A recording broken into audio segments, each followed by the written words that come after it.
Good evening বন্ধুরা, আমি আশা।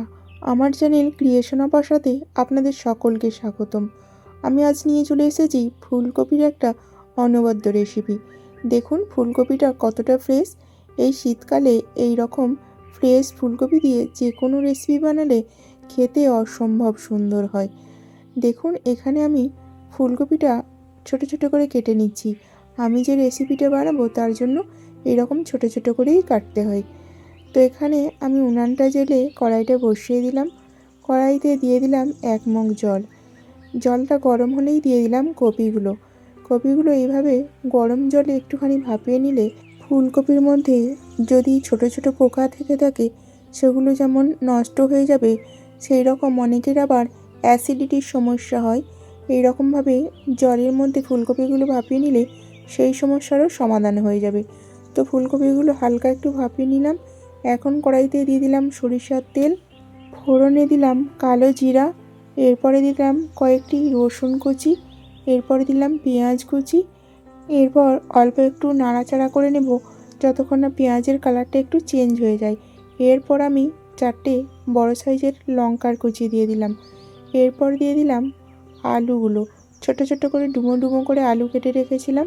এরপর দিয়ে দিলাম ভাপানো ফুলকপিগুলো।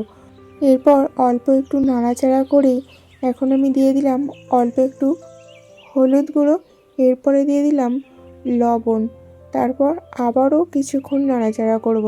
এখানে অল্প একটু নাড়াচাড়া করেই আমি চাপা দিয়ে দেব, কারণ আলুটা অনেকটাই শক্ত আছে যদিও বা ফুলকপিটা ভাপানো।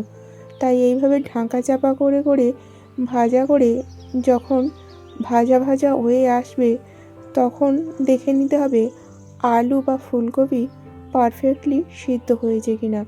দেখুন এইভাবে ঢাকা চাপা করে ভাজা করতে করতে এখন আমি আলুগুলো দেখে নিলাম সিদ্ধ হয়েছে। এই রকম কনফার্ম হওয়ার পর তবেই আমি দিয়ে দিলাম একটা বড় সাইজের টমেটোকে ছোট ছোট করে কুচিয়ে রেখেছিলাম ওটাই।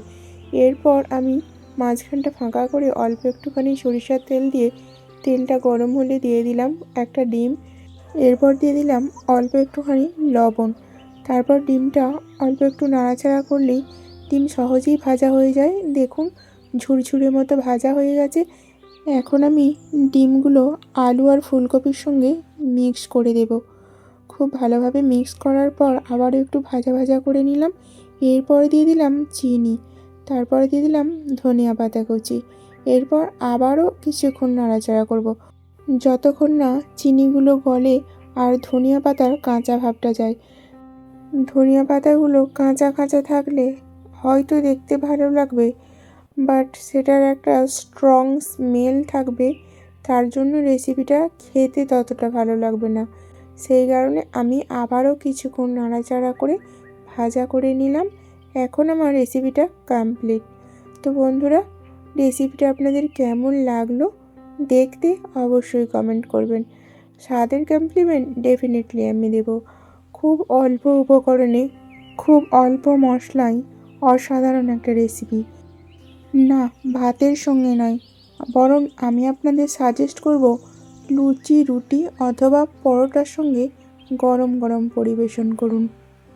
অবশেষে বলবো সুস্থ থাকুন, ভালো থাকুন। বন্ধুরা, আজ তাহলে আসি। আবারও দেখা হচ্ছে পরবর্তী ভিডিওতে নতুন একটা রেসিপির সঙ্গে।